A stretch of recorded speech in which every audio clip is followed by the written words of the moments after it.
कहा जाता है कि जब किस्मत खराब हो तो हाथी पर बैठे हुए गधे को भी कुत्ता काट जाता है। ऐसा लग रहा है कि यही हाल विश्वगुरु की सरकार का भी हो गया है। पिछले कम से कम 2 साल से कभी अडानी केस पर खुलासा, फ्रॉड के आरोप, कभी ट्रंप की धमकियां, कभी ऑपरेशन सिंदूर का सीज फायर, कभी अमेरिकी टैक्स, कभी एपस्टीन फाइल, कभी डर के रूस से तेल खरीदना बंद कर देना, कभी मजबूरी में अमेरिका के साथ ऐसी ट्रेड डील जिसको खुद अपने ही मुंह से बोल भी नहीं सकते, और कभी सेना प्रमुख के किताब में 56 इंच का ऑपरेशन छप जाना। इन सारे मामलों में हुजूर लगातार लपेटे में आए रहे थे। सोचा होगा कि चलिए एआई समिट भारत में होने जा रहा है, इसी में कम से कम बढ़िया बढ़िया फोटो खिंचाने, वीडियो बनवाने का मौका मिल जाएगा, भक्तों को कुछ कंटेंट दे दिया जाएगा। लेकिन खेल उल्टा पड़ गया, और इस कदर उल्टा पड़ गया है कि दुनिया भर में भारत की नाक कट गई। और नाक 2 तरह से कटी है। पहला तो मोदी सरकार के घटिया मैनेजमेंट ने ऐसा काम किया कि आज खुद उनके मंत्री को माफी मांगनी पड़ रही है, और दूसरा गलगोटिया यूनिवर्सिटी ने चाइना का रोबोट डॉग खरीद कर एआई समिट में दिखा दिया कि हमने बनाया है। बाकायदा भारत के सरकारी न्यूज चैनल ने यानी डीडी न्यूज ने खूब उछल उछल के इस मानव निर्मित कुत्ते का प्रदर्शन किया। गलगोटिया यूनिवर्सिटी की मैडम बता रही थी कि इसे हमने बनाया है, लेकिन तभी चीन ने पकड़ लिया और उसने बाकायदा दिखा दिया कि ये रोबोट इंडिया का नहीं, हमने बनाया है, और ऑनलाइन ये बिक भी रहा है, जिसको खरीदना है खरीद लीजिए। इसके बाद गलगोटिया यूनिवर्सिटी ने जो किया है, 2 बार जो सफाई देने का प्रयास किया है, उसे देखकर पक्का यकीन हो जाता है कि इस यूनिवर्सिटी के भीतर भाजपा और आरएसएस की विचारधारा कूट कूट कर भरी पड़ी है और बहुत भीतर तक घुसी है। देखिएगा किस तरीके का विक्टिम कार्ड ये यूनिवर्सिटी खेल रही है, उल्टे आरोप लगा रही है। गुजराती जोड़ी वाली सरकार ने और गलगोटिया यूनिवर्सिटी ने मिलकर अभी भारत की जो अंतरराष्ट्रीय बेइज्जती करवाया है, उसके बाद लोग कहने लगे हैं कि इस प्राइवेट यूनिवर्सिटी का नाम गलगोटिया से बदलकर भारत के सम्मान का गला घोटिया यूनिवर्सिटी कर देना चाहिए। वैसे आपको एक बात और बता दें, आज एआई समिट मामले में विश्वगुरु की सरकार और गलगोटिया वाले जब एक दूसरे से नजर मिला रहे होंगे और एक दूसरे पर आरोप प्रत्यारोप की कोशिश कर रहे होंगे, तो ये चाइना वाला कुकुर भोजपुरी का वही गाना गा रहा होगा कि ऐसे का देखत बड़ा टुकुर टुकुर, अरे तू हूं कुकुर हम हूं कुकुर। देश विदेश में मोदी सत्ता ने और इस यूनिवर्सिटी ने कैसी बेइज्जती कराया है, इस पर एकदम तगड़ी वाली चर्चा करेंगे। चीन ने कैसे पोल खोला है उसे भी देखेंगे, और ये भी समझेंगे कि जिस यूनिवर्सिटी में भारत के नौजवान लाखों की फीस देकर पढ़ने लिखने जाते हैं, उन्हें क्या बनाया जा रहा है, क्योंकि यहीं के नौजवान साल 2024 में अपनी बुद्धि का परीक्षण दे चुके हैं। तभी ये बात साबित हो गई थी कि ये लोग एआई में कहां तक जा सकते हैं। इसलिए वीडियो को आखिर तक देखिएगा। पहली बार है तो चैनल को सब्सक्राइब करके घंटी बजा दीजिए टन से। ये काम बड़ा जरूरी होता है, आपके लिए भी और हमारे लिए भी। इसके अलावा आपको पता है कि हम किसी धन्ना सेठ या राजनीतिक दल के दम पर चलते नहीं, तभी खुलकर आपके मुद्दों पर बात हो पाती है। हमारा काम पसंद आता हो तो इस QR कोड या अपने मोबाइल नंबर का प्रयोग करते हुए जो भी हो सके आर्थिक सहयोग भेजने का प्रयास जरूर करें। बहुत बहुत धन्यवाद। अभी एआई समिट को लेकर नरेंद्र मोदी की सरकार ने जो किया धरा है, उस पर आने से पहले आप विश्वगुरु के विचार तो जान लीजिए कि एआई को लेकर उनके विचार क्या है। हुजूर ने एक वक्त किसी बड़े कार्यक्रम में कह दिया था कि दुनिया वाले अब एआई की चर्चा कर रहे हैं। अरे हमारे यहाँ तो बच्चा पैदा होते ही एआई करने लगता है। और तो और अमेरिका से संबंधित किसी कार्यक्रम में हुजूर ने कहा था कि एआई का मतलब दुनिया के लिए आर्टिफिशियल इंटेलिजेंस हो सकता है, लेकिन हमारे लिए अमेरिका इंडिया है। बाकी हुजूर कितने वैज्ञानिक हैं इसका अंदाजा तो इसी बात से लगाया जा सकता है कि नाले के ढक्कन में छेद करके उसमें पाइप लगा के उससे निकलने वाली गैस से चाय बनाई जा सकती है। रॉयटर्स की इस खबर को ध्यान से देखिए, अंतर्राष्ट्रीय न्यूज एजेंसी है। इसने लिखा है कि एआई समिट 2026 के पहले दिन समस्याओं का अंबार लग गया। इस आयोजन में बहुत लंबी लंबी लाइनें लगी, भयंकर भीड़ हो गई और किसी को कुछ पता ही नहीं चला था कि जाना किधर है। लॉजिस्टिक्स की ढेर सारी समस्याएं थी, लोगों को खाने पीने की चीजें नहीं मिल रही थी। आयोजन का मैनेजमेंट बहुत ही कमजोर था। बहुत सारे लोग जो यहाँ हिस्सा लेने आए थे वो सब कंफ्यूज आ गए थे कि जाना किधर है, कहां रहना है, कहां टिकना है, कहां प्रदर्शनी लगानी है, क्योंकि सब कुछ अस्त व्यस्त था। यहाँ QR कोड, डिजिटल पास और फिजिकल पास को लेकर भी ढेर सारी कंफ्यूजन पैदा कर दी गई। जो लोग पहले से रजिस्टर्ड थे उन्हें भी बहुत सारी समस्याओं का सामना करना पड़ा। कुछ पत्रकार और यहाँ तक कि वक्ता भी अपने सेशन के बारे में जानने के लिए वेटे करते रह गए। बहुत सारे लोगों ने कहा कि सीटें कम थी, एंट्री नहीं मिल पाई। भीड़ इतनी ज्यादा थी कि कुछ लोगों को बैठने की जगह तक नहीं मिली। वैसे तो ये सम्मेलन भारत की तकनीकी क्षमता और विकासशील देशों को वैश्विक एआई मंच पर जगह देने का प्रयास था। इस कार्यक्रम में लगभग 2.5 लाख लोगों के हिस्सा लेने की बात थी। हालांकि व्यवस्था में बहुत ही खराबी रही। पहले दिन इस दुर्व्यवस्था पर भारत सरकार की तरफ से कोई टिप्पणी नहीं आई। हर तरफ ये चर्चा हो रही है कि इतने बड़े अंतर्राष्ट्रीय तकनीकी कार्यक्रम को अच्छे ढंग से आयोजित किया जा सकता था। वैसे आपको बता दें कि अब केंद्र सरकार के IT मंत्री अश्विनी वैष्णव ने माफी मांगा है। एआई समिट के पहले दिन हुई अव्यवस्था और परेशानियों को लेकर क्षमा याचना कर रहे हैं। कह रहे हैं कि अगर किसी को कठिनाई हुई है तो उसके लिए माफी मांगते हैं। मगर अश्विनी वैष्णव जी, क्या आपके पास इस सवाल का जवाब है कि दुनिया में जो भारत की नाक कट गई उसका क्या इलाज है? आने वाले दिनों में कह रहे हैं कि व्यवस्था को बेहतर कर लिया जाएगा। ये भी बता रहे हैं कि लगभग 70,000 से अधिक लोग दूसरे दिन शामिल हुए। आयोजन अब ज्यादा सुचारू रूप से चल रहा है। सवाल है कि पहले दिन काहे नहीं चला। वैसे सोशल मीडिया पर कुछ लोगों ने यह भी दावा किया है कि इन समस्याओं के पीछे एक बड़ा कारण वीआईपी ट्रीटमेंट भी है, और ये वीआईपी ट्रीटमेंट किसी और का नहीं, अरे किसका हो सकता है, हमारे विश्वगुरु का। ये वीआईपी ट्रीटमेंट प्रधानमंत्री मोदी के लिए था। किसी दिनेश पुरोहित ने लिखा है कि इसी रील को शूट करने के लिए पीएम मोदी ने एआई इंपैक्ट समिट का पूरा वेन्यू 6 घंटे के लिए खाली करवा दिया। और सबसे बुरा यह था कि सुरक्षा कर्मियों ने एआई इंजीनियर से कह दिया कि आप लोग अपना प्रोडक्ट जहां है वहीं छोड़ के चले जाइए, बाद में आके ले लीजिएगा। और जब लोग वापस लौटे तो पता चला कि उनका प्रोडक्ट चोरी हो गया था। अब आप जनता सोचिए कि ये किस लेवल की दुर्व्यवस्था है। जिस कार्यक्रम में प्रधानमंत्री जा रहे हैं वहां पर भी चोरी हो रही है। चोरकटाई का लेवल देखिए। इस रीलबाजी को लेकर कांग्रेस की डॉक्टर रागिनी नायक लिख रही हैं कि सेटिंग सही है, मेकअप जबरदस्त है, कपड़े स्टाइलिश है, मुद्रा गंभीर है, लाइटिंग से चेहरा एकदम चमक रहा है, 4 कैमरे अलग अलग एंगल से वीडियो बना रहे हैं, 2 पिछलग्गू नेता परफेक्ट वी शेप बना रहे हैं, सब हाथ बांधे खड़े हैं, कदम ताल करते हुए मोदी जी की हीरो माफिक एंट्री है, और एआई समिट फ्लॉप है। वैसे आप लोग चाहें तो दुनिया के और तमाम राष्ट्र प्रमुखों के बारे में पता लगाइए कि एआई समिट जब उनके यहां हुआ तो क्या वहां भी इस तरह से नेता जाके फिल्म बनवाते थे और मुख्य भागीदारों को परेशान किया जाता था? इंजीनियर्स का प्रोडक्ट चोरी हो गया क्या ऐसा दुनिया में कहीं और भी हुआ है, या फिर हम ही विश्वगुरु हैं, हमारे ही नाम ये रिकॉर्ड बना है? ब्लूमबर्ग इस बारे में क्या लिख रहा है वो भी देख लीजिए। दुनिया भर के अखबारों की रिपोर्टिंग देखकर चुल्लू भर पानी ढूंढने का मन करेगा। कांग्रेस अध्यक्ष मल्लिकार्जुन खड़गे कह रहे हैं कि भारत की डिजिटल और एआई क्षमताओं को प्रदर्शित करने वाला एक शानदार एआई शिखर सम्मेलन प्रचार की भूखी सरकार के घोर कुप्रबंधन और अराजकता में तब्दील हो गया। और इस परेशानी का कारण था प्रधानमंत्री का पहले ही दिन जाके फोटो खिंचवाना। वहां जो लोग प्रदर्शनी लगाने आए थे उन्हें भोजन पानी तक नहीं मिला, उनके प्रोडक्ट्स चोरी हो गए, डीजी यात्रा पूरी तरह से फेल हो गई, लैपटॉप और व्यक्तिगत इलेक्ट्रॉनिक उपकरण भी वहां ले जाने के लिए प्रतिबंधित कर दिया गया। डिजिटल यानी यूपीआई भुगतान की बजाय केवल नगद भुगतान हो रहा था। बुनियादी सुविधाओं की भारी कमी रही, बेहद दुर्भाग्यपूर्ण है। और हमारे देश को अपनी ही सरकार की अक्षमता के कारण इस वैश्विक शर्मिंदगी का सामना करना पड़ रहा है। शायद मोदी सरकार को बेंगलुरु टेक समिट से सीखना चाहिए, जो इस तरह के बड़े पैमाने पर डिजिटल और तकनीकी सम्मेलनों को सुचारू रूप से आयोजित करता है।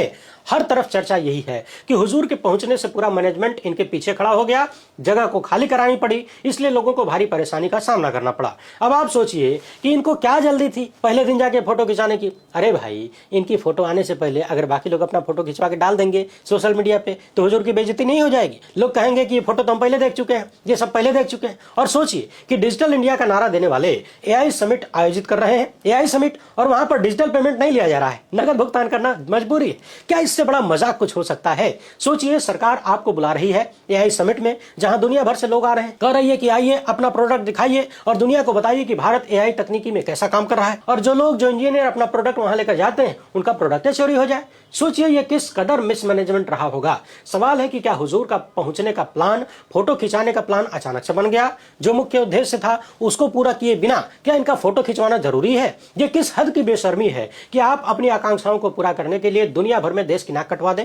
याद करिए, यूपीए सरकार के दौरान जब कॉमनवेल्थ गेम्स की तैयारी चल रही थी और अंडर कंस्ट्रक्शन ब्रिज गिर गया, कहीं सांप निकल गया, तो इसे लेकर गोदी मीडिया किस कदर शोर मचा रहा था। लेकिन आज आप देखेंगे तो गोदी मीडिया पर खाली अच्छी अच्छी तस्वीरें दिखाई जाएंगी, वही तस्वीरें जो विश्वगुरु 4 कैमरों के साथ खिंचवा रहे हैं अलग अलग पोज में। लेकिन इन तस्वीरों के पीछे जो गंदगी फैलाई गई है उसे छिपा लिया जाएगा। अमृत काल में यही बदला है कि समस्याओं को भी गोदी मीडिया सकारात्मक रूप दे देता है। वैसे भी जो गोदी मीडिया नाबालिगों की तस्करी और छोटी छोटी बच्चियों से दुष्कर्म करने वाले जेफरी एपस्टीन का बचाव कर सकता है, वो कुछ भी कर सकता है। उसके गिरने की कोई हद नहीं है, जब उनके आका ही गिरने की कोई हद नहीं रखते। अब इन सब के बीच गलगोटिया यूनिवर्सिटी ने भी अपना झंडा गाड़ दिया है। इस यूनिवर्सिटी के लोगों ने ये वाला रोबोट दिखाया, बहुत बढ़िया डांस कर रहा था, बहुत नॉटी लग रहा था, और तो और राष्ट्रीय चैनल डीडी न्यूज ने खूब प्रोपेगेंडा फैलाया, गलगोटिया से संबंधित लोगों का इंटरव्यू लिया। इन लोगों ने खुले तौर पर कहा कि ये हमारी यूनिवर्सिटी ने बनाया है। खूब लंबी चौड़ी भकालबाजी की गई। जनता के टैक्स के पैसे से चलने वाले न्यूज चैनल ने प्राइवेट गोदी चैनलों को भी पछाड़ दिया। यही वो मैडम है जिन्होंने बताया कि ये चाइनीज रोबोट का नाम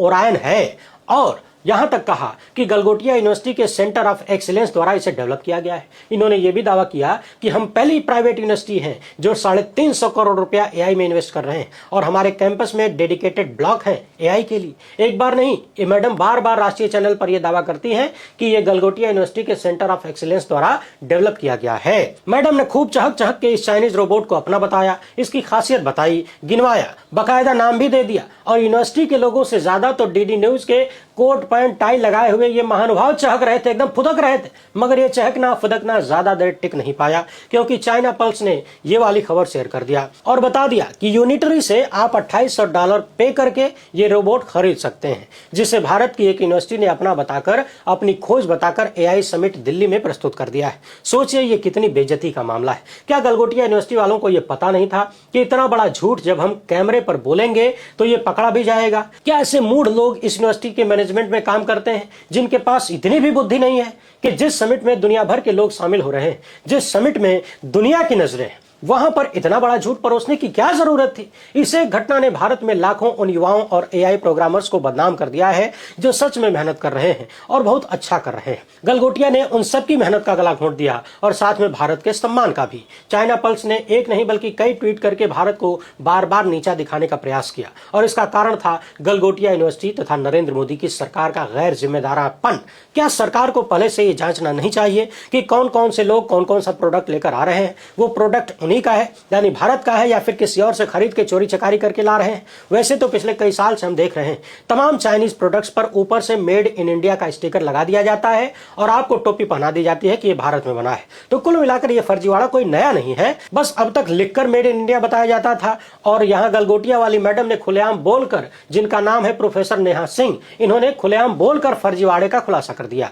चाइनीज रोबोट के बारे में कह दिया कि इसे भारत ने बनाया नहीं, हमने बनाया है। आप भी देखिए किस तरीके से मैडम के इंटरव्यू का क्लिप शेयर करते हुए चाइना पल्स लिख रहा है कि इस महिला प्रोफेसर ने चीन के रोबोट को ओरियन नाम दिया और बताया कि हमारी यूनिवर्सिटी ने इसको डेवलप किया है, हम इस काम में 350 करोड़ लगा रहे हैं। इतना ही नहीं, गलगोटिया यूनिवर्सिटी की तरफ से जो सफाई दी गई उस सफाई को भी सुनिए और सफाई पर चीन ने जो कहा है उसे भी सुनिए। अपने इस फर्जीवाड़े पर सफाई देते हुए पहले गलगोटिया यूनिवर्सिटी ने कहा कि हमारा मिशन हमेशा से साफ रहा है, अपने छात्रों को तकनीकी के मामले में दूसरों से आगे रखना है, केवल आज की दुनिया के लिए नहीं बल्कि आने वाले वक्त के लिए भी। अमेरिका से लेकर चीन, सिंगापुर और दुनिया के हर बड़े इनोवेशन हब से हम लगातार नई नई चीजें लेकर अपने कैंपस में आते हैं, क्योंकि नई चीजों को देखने से, समझने से सोच का दायरा बढ़ता है, इनोवेटर पैदा होते हैं। यानी इस यूनिवर्सिटी का कहना है कि हम दुनिया भर से इस तरह के प्रोडक्ट लेकर आते हैं, अपने बच्चों को दिखाते हैं ताकि वो सीख सकें और कुछ उन्हें प्रोत्साहन मिल सके ताकि वो अन्य देशों से भी आगे निकल सके। यूनिवर्सिटी ने कहा कि ये रोबो डॉग भी इस यात्रा का एक कदम है। ये सिर्फ दिखाने के लिए रखी गई मशीन नहीं बल्कि चलता फिरता क्लासरूम है।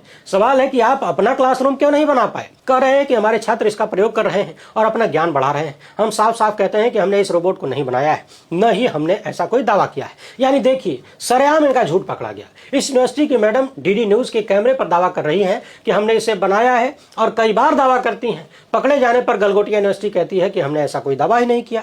ऊपर से यूनिवर्सिटी यह भी दावा कर रही है कि हम बहुत जल्द भारत में ऐसी ही तकनीकों को डिजाइन करेंगे और बनाएंगे। लंबी चौड़ी भगवालबाजी करते हुए इस यूनिवर्सिटी ने लिखा कि नवाचार की कोई सीमा नहीं होती, यानी नई नई चीजें सीखते रहने चाहिए, उसकी कोई सीमा नहीं। तो कुल मिलाकर अपनी एक सफाई में ही गलगोटिया यूनिवर्सिटी पकड़ी गई सरेआम झूठ बोलते हुए, और खुद ट्विटर ने भी कम्युनिटी नोट लगा दिया कि यूनिवर्सिटी ने जो सफाई दिया है उसमें झूठ है। सोचिए बेइज्जती का लेवल कहां तक जा रहा है और बेशर्मी का लेवल कितना ऊंचा है। चाइना पल्स ने भी खुलेआम कहा कि भारत की गलगोटिया यूनिवर्सिटी का बयान है कि हमने चीनी रोबोट नहीं बनाया है, हम अपने छात्रों का दिमाग विकसित करने के लिए इसे लेकर आए थे। हमारे छात्र जल्द ही इस तरह का आविष्कार करेंगे। अब गलगोटिया का दूसरा कारनामा देखिए। पहली सफाई के बाद गलगोटिया ने फिर दूसरी सफाई भी दिया और सफाई के नाम पर विक्टिम कार्ड खेलने का प्रयास किया, लेकिन सफाई देने के चक्कर में और गंदगी फैला गए। और कहीं न कहीं इसने यह भी साबित कर दिया कि यूनिवर्सिटी के भीतर बीजेपी RSS की विचारधारा बहुत गहरे बसी हुई है, और वो विचारधारा है विक्टिम कार्ड खेलने की। पहले गलती करो, झूठ बोलो, दुनिया में भारत की बेइज्जती करो और पकड़े जाने पर विक्टिम कार्ड खेलना शुरू कर दो कि हमारे खिलाफ प्रचार हो रहा है, दुष्प्रचार हो रहा है, हमें बदनाम किया जा रहा है। देखिए, प्रेस विज्ञप्ति में गलगोटिया यूनिवर्सिटी ने कह दिया कि हमारे शिक्षक और छात्र अपनी यूनिवर्सिटी के खिलाफ चलाए जा रहे प्रचार अभियान से बहुत आहत हैं। हम साफ करना चाहते हैं कि रोबोटिक प्रोग्रामिंग हमारे उस प्रयास का हिस्सा है जिसके तहत हम छात्रों को आर्टिफिशियल इंटेलिजेंस प्रोग्रामिंग सिखाना चाहते हैं। दुनिया भर में उपलब्ध टूल्स और संसाधनों का उपयोग करके वास्तविक दुनिया के कौशल विकसित करना चाहते हैं, क्योंकि आज के समय में AI टैलेंट की बहुत जरूरत है। हमारी यूनिवर्सिटी का विजन छात्रों को सीखने की प्रक्रिया और इनोवेशन पर केंद्रित है ताकि भविष्य के लिए हम इन्हें तैयार कर सकें। लेकिन नकारात्मक बातें फैलाने से उन छात्रों का मनोबल गिर सकता है जो इस क्षेत्र में मेहनत कर रहे हैं, सीख रहे हैं। अब सवाल यह है कि नकारात्मक बात कौन फैला रहा है? गलगोटिया, आखिर इस यूनिवर्सिटी को क्या जरूरत थी चाइना के प्रोडक्ट को इस समिट में दिखाने की? यहाँ तो वो दिखाना चाहिए था ना जो आपने खुद बनाया है। दूसरे की मेहनत पर ताली बजवाने क्यों निकल पड़े? आखिर किसी भी प्रदर्शनी में हम वो चीज दिखाते हैं जो हमने खुद बनाया है, हम वो चीज तो नहीं दिखाते जिसे दिखाकर हम अपने बच्चों को पढ़ाते हैं। क्या हम क्लासरूम ले जाकर दिखाते हैं? नहीं ना, हम अपने प्रोडक्ट दिखाते हैं प्रदर्शनी में। और आपकी मैडम खुलेआम ऑन कैमरा कह रही हैं कि हमने इसे डेवलप किया है, एक बार नहीं कई बार दावा कर रही हैं। तो क्या आपकी प्रोफेसर को भी ये मालूम नहीं था कि ये चाइनीज प्रोडक्ट है, या फिर उन्हें भी झूठ बताया गया था? आखिर किस किस को टोपी पहनाएंगे आप लोग? कुछ तो शर्म करो। हालांकि आपकी जो विचारधारा नजर आती है उसमें शर्म नाम की कोई चीज नहीं होती, कोई जगह ही नहीं होती, बहुत मोटी चमड़ी होती है। भारत को अपनी क्षमताओं का प्रदर्शन करना था, वहां हमने चाइना की रोबोट डॉग को दौड़ाकर उसे नचाकर चीन की क्षमता और अपनी अक्षमता का प्रदर्शन कर दिया। कायदे से गलगोटिया यूनिवर्सिटी के इस फ्रॉड पर कड़ी कार्रवाई होनी चाहिए, क्योंकि बात भारत के साख की है। ऐसा नहीं है कि भारत में इस क्षेत्र में काम करने वाले लोग नहीं है, इनोवेटर नहीं है, एक से बढ़कर एक धुरंधर है, मगर कुछ फ्रॉडस्टर्स की वजह से उनकी मेहनत पर भी पानी फिर जाता है। सोचिए, एक यूनिवर्सिटी भारत सरकार को भी टोपी पहना देती है। Ministry of electronics and IT का ये ट्वीट देखिए, क्या क्या लिखा हुआ है इस यूनिवर्सिटी के बारे में। डिजिटल इंडिया ने इस यूनिवर्सिटी को लेकर क्या क्या छापा गया है। क्या आपको लगता है ये फ्रॉड अकेले विश्वविद्यालय ने किया है, या फिर सब मिले हुए हैं? जी, जिस यूनिवर्सिटी के बारे में भारत सरकार को इतना कुछ पता है, जिसके बारे में इतने खटाखट ट्वीट होते हैं, उस यूनिवर्सिटी के इस फर्जी प्रोडक्ट के बारे में भी तो पता चल रहा होगा। या फिर बिना जांचे ही कोई भी प्रोडक्ट इस कार्यक्रम में शामिल होने के लिए लगा दिया गया, अनुमति दे दी गई। मुझे तो इस यूनिवर्सिटी में काम करने वालों की बुद्धि पर तरस आ रहा है। इन्होंने चाइनीज प्रोडक्ट को अपना बताकर दिखा दिया और बार बार ये दावा करते रहे कि हमने इसे डेवलप किया है। क्या इससे ज्यादा बेशर्मी कुछ और हो सकती है? उधर चाइना पल्स ने इस तरह की वीडियोज भी शेयर कर दिया और बता रहा है कि हो सकता है भविष्य में लड़ाइयों में मनुष्यों की आवश्यकता ही ना हो।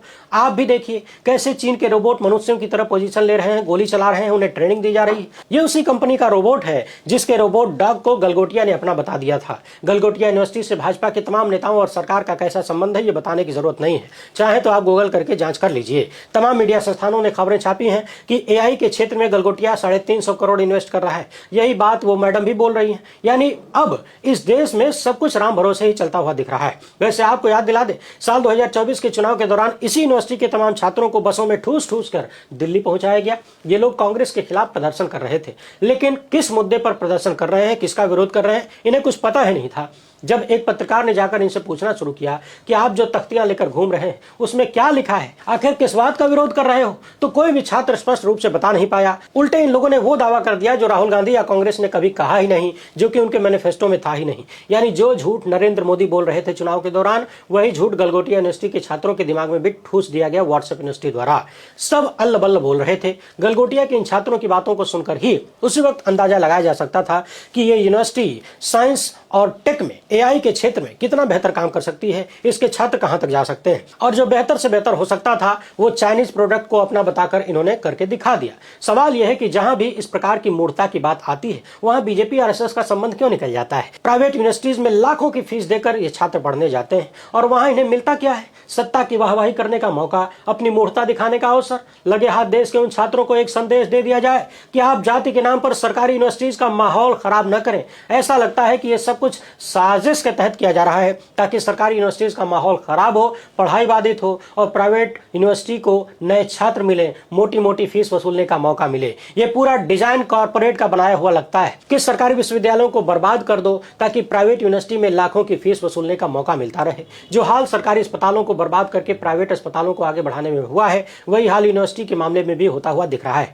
मगर इसे भी थोड़ी देर के लिए ठीक कहा जा सकता था यदि प्राइवेट यूनिवर्सिटी कुछ अच्छा करे, कुछ इनोवेटिव करे और चोरी तथा फ्रॉड करने के अलावा कुछ बढ़िया भी करे। अपने जिन छात्रों को प्रदर्शन के लिए बसों में भरकर भेज रहे हैं उन्हें इतना तो बता देते कि विरोध किस बात का करना है। बहरहाल जो यूनिवर्सिटी अपने प्रोफेसर को यह नहीं बताती कि रोबोट हमने नहीं बनाया, चाइना से खरीदा है, वो यूनिवर्सिटी अपने छात्रों को क्या बताएगी और उनके बुद्धिमान छात्र कहां तक समझ पाएंगे कि विरोध किस बात का करना है। मगर इन सब के बीच जो सबसे ज्यादा नुकसान हो रहा है वो भारत की छवि का हो रहा है। दुनिया भर में भारत के आईटी प्रोफेशनल्स काम करते हैं और तो और दुनिया में जितनी भी बड़ी ऐसी संस्थाएं हैं, कंपनियां हैं, माना जाता है कि वो भारतीयों के दम पर ही टिकी हुई हैं। और इन सब के बीच मोदी सरकार तथा गलगोटिया यूनिवर्सिटी का ये कुकुर खेल भारत की नाक कटवा रहा है। सवाल है कि क्या इस यूनिवर्सिटी के खिलाफ कोई कार्रवाई होगी या फिर भाजपा और भाजपाइयों से बहुत करीबी रिश्ते हैं। सवाल यह भी है कि इस यूनिवर्सिटी में किसका पैसा लगा हुआ है, क्या सत्ता से जुड़े हुए लोगों का इसमें कोई बड़ा रस है। वैसे हमारे विश्वगुरु ने भी हाल ही में कहा था कि दुनिया के पास एक एआई है, हमारे पास 2 एआई है। अब आप सोच रहे होंगे कि दुनिया के पास एक एआई है, मोदी के पास दो दो कैसे है? तो एक है हमारे पास एस्पिरेशनल इंडिया। तो आप लोग भी खाली अपने हुजूर की बकवास सुनिए, खाली कोई शॉर्ट फॉर्म दे दीजिए और ये उसका अलग से फुल फॉर्म बनाकर आपको टोपी पहनाने में कोई कोर कसर नहीं छोड़ेंगे। 15 लाख की गारंटी है।